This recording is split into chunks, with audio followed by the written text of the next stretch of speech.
Hello good morning all of you. This is மோகன். இன்னைக்கு நம்ம பார்க்க போகிற டாபிக் என்னன்னா செல் சிக்னலிங். செல் சிக்னலிங்னா என்னன்னு ஃபஸ்ட்டு நம்ம பார்த்துடலாம். ஒரு செல் வந்து இன்னொரு செல் கூட கம்யூனிகேட் பண்ணுற அந்த ப்ராசஸே நம்ம செல் சிக்னலிங் சொல்லலாம்.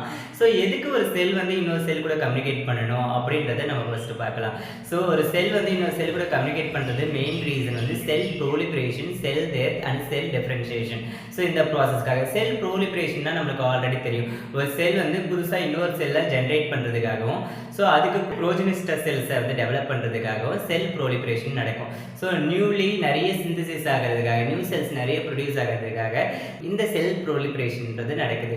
நெக்ஸ்ட் வந்து செல் டிஃபரன்ஷியேஷன் சொல்லலாம். ஸோ இந்த செல் டிஃபரன்ஷியேஷன் எதுக்கு நடக்குதுன்னா, ஒரு செல் வந்து ப்ரோலிபரேஷன் நடக்கிற பிறகு ஸோ அந்த செல் வந்து ப்ரோஜெனிஸ்டர் செல்னு சொல்லலாம். ப்ரோஜெனிஸ்டர் செல்னா என்னன்னா, ஸோ அது வந்து ஒரு குழந்தை செல்லாக தான் இருக்குது. ஸோ அதுக்குன்னு ஒரு ஸ்பெசிஃபிக் ஃபங்க்ஷனோ, அதுக்குன்னு ஒரு ஸ்பெசிஃபிக் டிஃபரன்ஷியேஷனோ, ஸோ அதுக்குன்னு ஒரு ஸ்பெசிஃபிக் டெட்டர்மினேஷனோ, ஒரு கமிட்மெண்ட்டோ இல்லை.